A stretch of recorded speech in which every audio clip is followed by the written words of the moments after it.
الحمد لله والصلاة والسلام على رسول الله وأشهد أن لا إله إلا الله وحده لا شريك له وأشهد أن سيدنا محمدا عبده ورسوله اللهم صل وسلم وبارك على سيدنا محمد النبي الأمي وآله وصحبه. أما بعد, my dear children, my dear brothers and sisters, السلام عليكم ورحمة الله وبركاته.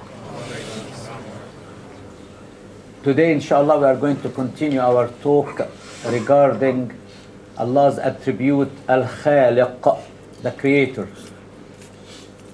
And you may recall that a few weeks ago I mentioned the creation of man, the phases which each one of us must go through from the moment he is created in his mother's womb until he is in his grave. Today we will talk about other forms of creation. The Quran is full of verses regarding the creation, but we can only choose some of them to talk about today. I'm starting with Surah An-Nisa, chapter 4, the women. First verse, أعوذ بالله من الشيطان الرجيم بسم الله الرحمن الرحيم يا أيها الناس اتقوا ربكم الذي خلقكم من نفس واحدة وخلق منها زوجها وبث منهما رجالا كثيرا ونساء واتقوا الله الذي تساءلون به والأرحام إن الله كان عليكم رقيبا. O mankind, O people, fear your guardian Lord. Be mindful of your Lord, the one who created you from a single person, from a single soul, and created out of it his mate, and from the pair of them scattered like seeds countless men and women far and wide. Fear Allah, through whom you demand your mutual rights, and be heedful of the wombs that bore you, for Allah ever watches over you. Now let's try to analyze the words in this verse. The first letter, Ya, as we said in the past, it is harf nida. It's a letter used to call someone. Ya Muhammad, Ya Ahmad, Ya Ayyuhan Nas, Ya Ayyuhan Nabi, Ya Nisa al-Nabi, Ya Ayyuhal Kafirun. So it's harf nida. If you put it before a word, so you are calling this person to come to you or to listen to what you are going to say. So Allah subhanahu wa ta'ala is saying, Ya ayyuhan nas, O people, O mankind, O human race, listen to me. Fear your Lord who created you from a single person. Who was that single person? Adam alayhi salam. And he created out of it his mate. Who was the mate? Hawa, his wife. And out of the two of them, all the people, men and women, scattered everywhere, far and wide, until the day of judgment. So, if we all came from one pair, why do we have different complexion, different features, and different languages? Why we are not all the same? Why don't we all look the same? Because otherwise identical, we cannot make it different. Plus, the people's... Right. Okay. Now, Allah subhanahu wa ta'ala says in Surah Al-Rum, chapter 30, verse 22, وَمِنْ آيَاتِهِ خَلْقُ السَّمَاوَاتِ وَالْأَرْضِ وَاخْتِلَافُ أَلْسِنَتِكُمْ وَأَلْوَانِكُمْ إِنَّ فِي ذَلِكَ لَآيَاتٍ لِلْعَالِمِينَ. And from among his signs is the creation of heavens and earth and the variation in your languages and in your colors. It's a proof that there is a creator. Imagine if we all looked the same. Very boring planet it would have been. And we all spoke exactly the same English. Queen's English, yeah, BBC English. It would have been awful. Everybody speaks exactly the same way. It is a sign. It is a proof that there is a creator. And this is a very important point. Now, do we believe in the evolution theory which assumes or ascertains that we all originated from a pair of monkeys? No. But there is evolution. Due to environmental conditions. If you live in the jungle, you will have a very big nose, flat nose with huge openings to allow the air to come in. You are shorter, you have a muscular body, and so on. If you live in the Far East, in Japan, your eyes will be like that. Yeah? Slit because of the sun. So there are reasons for the changes which took place in our features. Not because we originated from a pair of monkeys. No, because of the environmental changes. We had acclimatization. Effect of the of the atmosphere, the environment you live in. Right. واتقوا الله الذي تساءلون به والأرحام. What is the meaning of rahim? What is rahim? The uterus. The uterus. Why? What goes in there? You were there. Yes? When Allah subhanahu wa ta'ala says واتقوا الله الذي تساءلون به واتقوا الأرحام. So beware of severing the ties of kinship. Do not cut off the ties of kinship. How many people do not talk to their parents? How many children do not talk to their parents? How many brothers and sisters are not talking to each other? How many in-laws are not talking to the children-in-law? It's happening all the time. So the first command here, which is very, very clear, وَاتَّقُوا الْأَرْحَامَ وَاتَّقُوا اللَّهَ الَّذِي تَسَأُلُونَ بِهِ وَالْأَرْحَامَ وَاتَّقُوا الْأَرْحَامَ.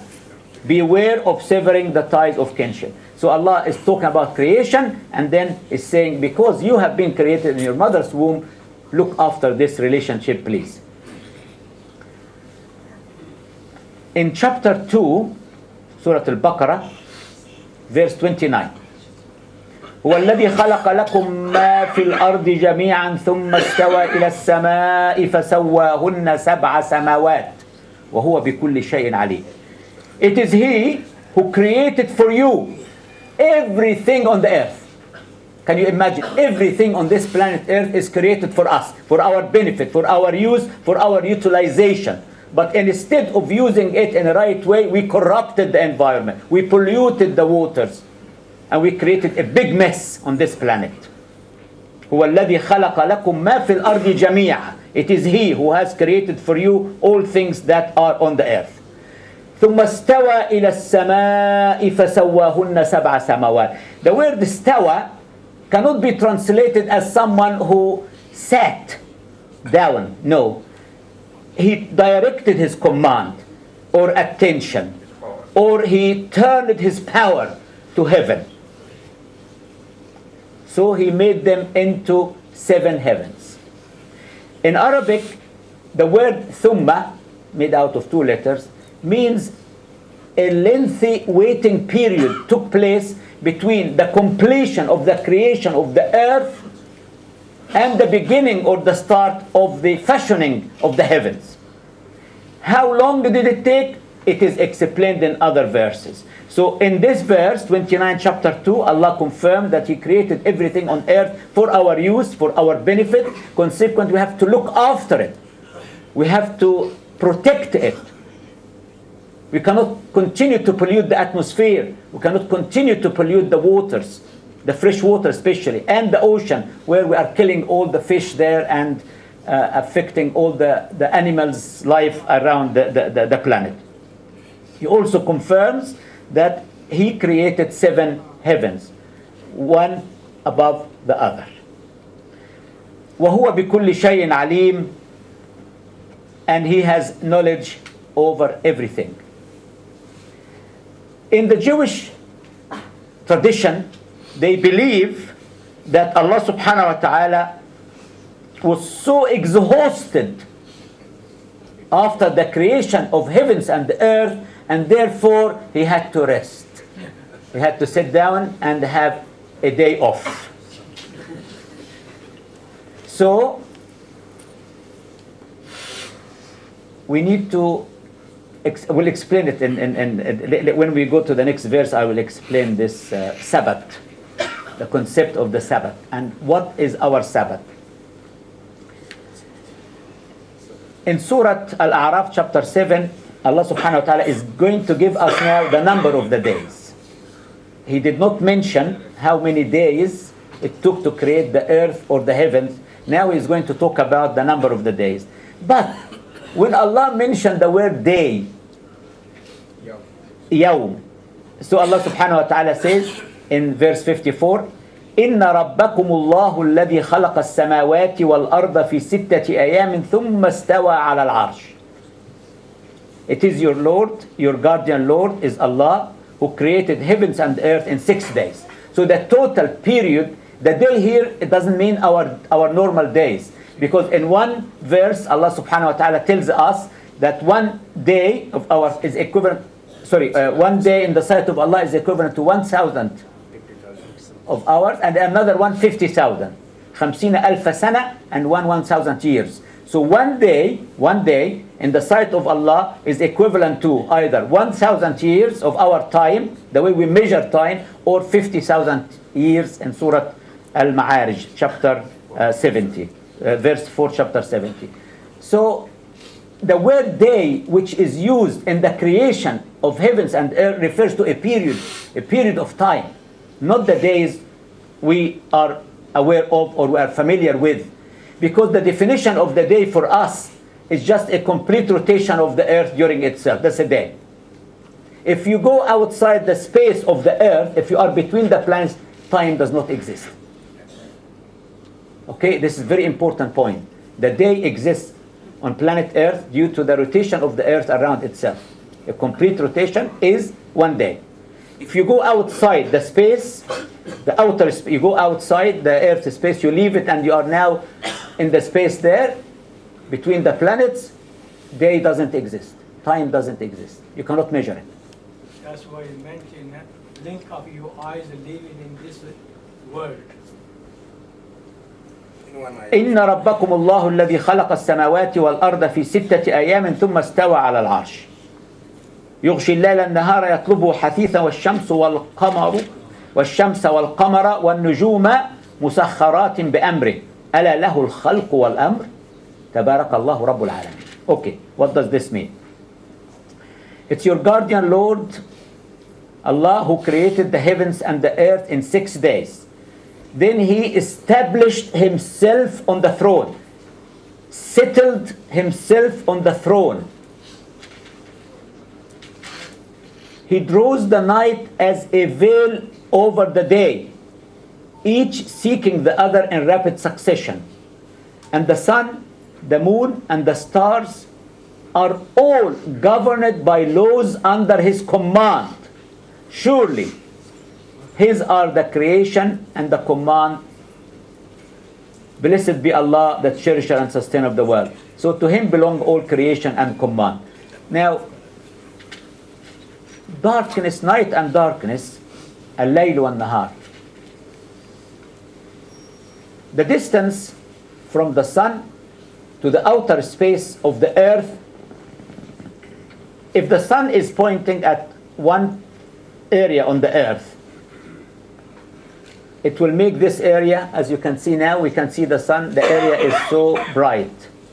But if you go outside the space of the earth, will there be light there? No. No, it is darkness. So the light is only from the outer space of the earth until it reaches the earth itself. Anything beyond this point, there is darkness. And Allah subhanahu wa ta'ala is telling us here that he draws the night as a veil over the day, each seeking the other in rapid succession. And the sun, the moon, and the stars are all governed by laws under his command. In Surah Yasin, Allah subhanahu wa ta'ala tells us the moon cannot catch the sun, and the day cannot catch the night, or vice versa. So every creation, everything he made, subhanahu wa ta'ala, are under his full control. They follow certain rules and regulations. Let me mention the thing about the Jewish idea that Allah subhanahu wa ta'ala rested on the 7th day. If you could kindly please move forward, everybody, just move forward, please, move forward. For the brother standing there.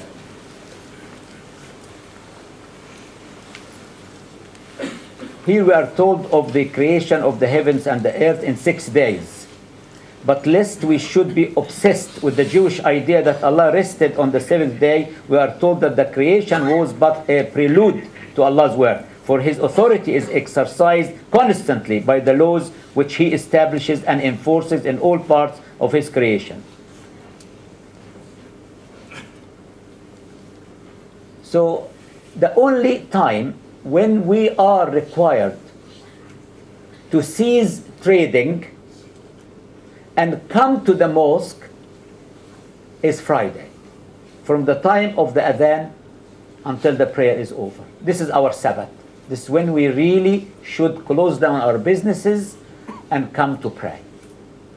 So we don't have the concept of the Sabbath as in the Jewish religion, where they assume that it is the time when Allah fully rested, so they cannot even use any source of energy, they cannot drive their car, they cannot cook. Even when you go to the Holy Land and you stay in a hotel there, you will see the lifts, all the lifts are out of action. They stop all of them in the hotels, and they program the lift to stop on its own automatically in every floor, so they are not doing anything. The food is cooked in certain way as well to ensure that they don't kindle a fire. So alhamdulillah, in our faith, we don't have to do any of these things. It's only Friday from the time of the adhan until the prayer is over when we are not allowed to do any work.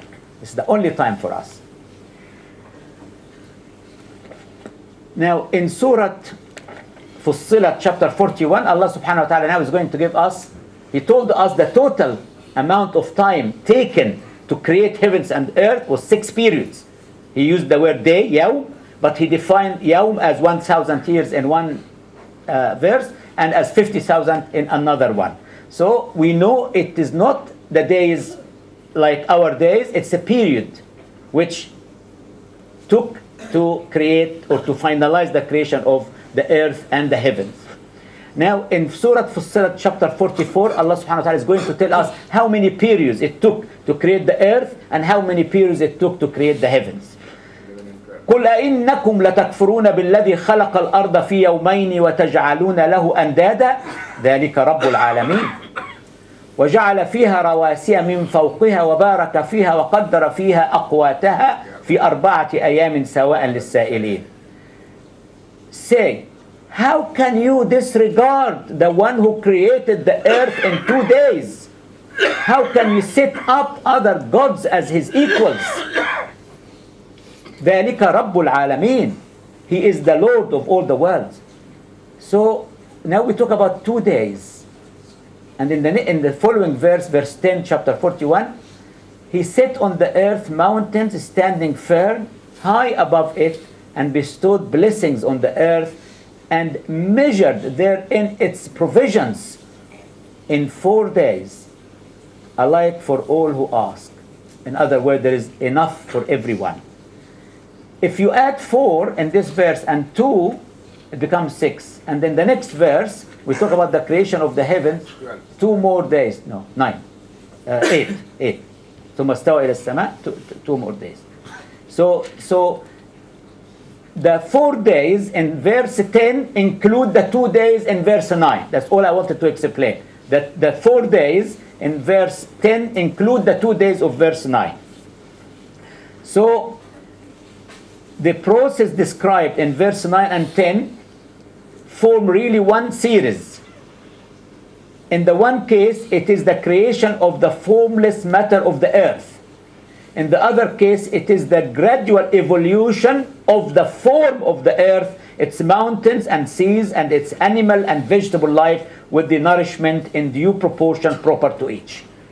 So the primal or the formless matter on the earth took 2 periods to be completed, and then it took another 2 days to reach what we have today. Allah is talking about the placement of the mountains firm on the earth, and the blessings he put on the earth, and all the sustenance and provisions which He provided for all of us. In the next verse, verse 11, ثم استوى إلى السماء وهي دخان فقال لها وللأرض ائتيا طوعا أو كرها قالتا أتينا طائعين. Then he turned his attention to the sky, and it had been as smoke, gases, steam, or vapor. This is confirmed by the modern sciences, which proves that the origin was vapor or smoke or steam or gases. He said to it, "Come into being, both of you, willingly or not?" And they said, "We do come together in willing obedience." فقضاهن سبع سماوات في يومين وأوحى في كل سماء أمرها وزينا السماء الدنيا بمصابيح وحفظا ذلك تقدير العزيز العليم.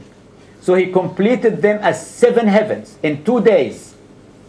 And he assigned to each heaven its duty and command, its mandate and its order. So from verse 9 to verse 10, Allah subhanahu wa ta'ala tells us about the creation of the earth, which took 4 periods. And then from verse 11 to verse 12, it tells us about the creation of the 7 heavens, which took 2 periods. So the total is 6 periods, or 6 days in the sight of Allah subhanahu wa ta'ala. And in this verse, verse 12, Allah subhanahu wa ta'ala confirms that He decorated or adorned the lower heaven with lights and provided it with guard for our benefit. Again, such is the decree of Him, the exalted and might, full of knowledge. These were few verses regarding some of the work of Allah subhanahu wa ta'ala relating to the creation of all of us from one single pair, and then the creation of heavens and earth and the periods which it went through. And please do not imagine or think that the word istawa ala al-arsh means that He physically sat on the throne. No, because Allah is not limited by space or place. Allah subhanahu wa ta'ala doesn't sit. Allah subhanahu wa ta'ala doesn't need to rest. In Surah Al-Rahman, كُلَّ يَوْمٍ هُوَ فِي شَأْنٍ. Every day is in a different state, different affairs, different commands and different orders. Allah subhanahu wa ta'ala uses His creation to argue with those who deny His existence. And I want each one of us here, please, to be made aware of these verses in the Quran, so that if you are having an argument or a discussion with an unbeliever, you can attract his attention to these verses. So I'm going to start with chapter 23, Al-Mu'minun, the believers, and I'm reading verse 91. ما اتخذ الله من ولد وما كان معه من إله إذا لذهب كل إله بما خلق ولعلى بعضهم على بعض سبحان الله عما يصفون. No child did Allah beget, nor is there any God along with Him. What would have happened if there was more than one God with Him? So Allah gives us the answer. Behold, each God would have taken away what He had created. So the God who created the sun and the God who created the moon would have had a fight with each other, and the God of the sun would have said, I'm not bringing the sun out today. And the God of the moon would have said, I'm not starting a new month next year or next month, whatever. So each God would have taken away what he had created, and some would have lorded it over others. Some of them would assuredly have overcome others, tried to compete with each other. Glory to Allah. He is free from the sort of things they attribute to Him. Subhanallah amma yasifun. So, if you are arguing with someone, simply you can say, if there was more than one God, we would have been different. You would have had 5 eyes, I would have had 3 eyes, 3 arms, 4 legs. But it is the unity. You see, the multiplicity of gods is intellectually indefensible, considering the unity of design and purpose in His wonderful universe. There would have been different laws to control and govern the movement of the planets and the galaxies and the stars. There would have been different rules regarding the gravity. It would have changed it from one area to the other. Gravity is constant. Wherever you go on planet Earth, the value of gravity is the same. So if there was more than one God, there wouldn't have been unity around us. In chapter 31, and this, I love this verse so much, because another form of challenge. هذا خلق الله فأروني ماذا خلق الذين من دونه بل الظالمون في ضلال مبين. Allah subhanahu wa ta'ala says, this is the creation of Allah. Show me what other gods besides him have created. So if Jesus is God, or Son of God, or God is one of three, show me what did Jesus create before he came to this planet. Show me what did he create when he was here. Show me what does or did or is creating while is there. All the creation around us is by Allah subhanahu wa ta'ala. هذا خلق الله. This is the creation of Allah. You walk through the forest in the winter now and you see the fall, you see the change in the colors of the leaves, and you look at them and you admire them and you say, هذا خلق الله. This is the creation of Allah. Show me what other gods besides him have created. Just as simple as that. بل الظالمون في ضلال مبين. The transgressors are in manifest error. In Surah Al-Ahqaf, something similar, chapter 46, verse 4, قُلْ أَرَأَيْتُمْ مَا تَدْعُونَ مِن دُونِ اللَّهِ. Do you see what you invoke besides Allah? أَرُونِي مَاذَا خَلَقُوا مِنَ الْأَرْضِ. Show me what they have created on earth. Just as simple as that. A very basic challenge. أَمْ لَهُمْ شِرْكٌ فِي السَّمَاوَاتِ. Or have they got shares in the heavens? ائتوني بكتاب من قبل هذا أو أثارة من علم إن كنتم صادقين. So bring a book revealed before this, or any trace of knowledge you may have if you are telling the truth. So have you got shares in heaven? Show me if you have a proof that you have shares in heaven. Have the gods you worship and you prefer that Allah created anything on this planet? Show them to me.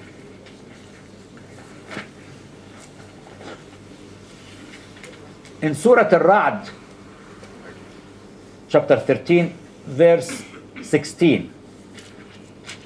قُلْ مَنْ رَبُّ السَّمَاوَاتِ وَالْأَرْضِ. Ask them, who is the Lord and sustainer of the heavens and the earth? Who is the one who controls the wind and the rain? Who is the one who controls the day and the night? Who is the one who controls the movement of the planets and the stars? قُلِ اللَّهِ. Say to them, it's Allah.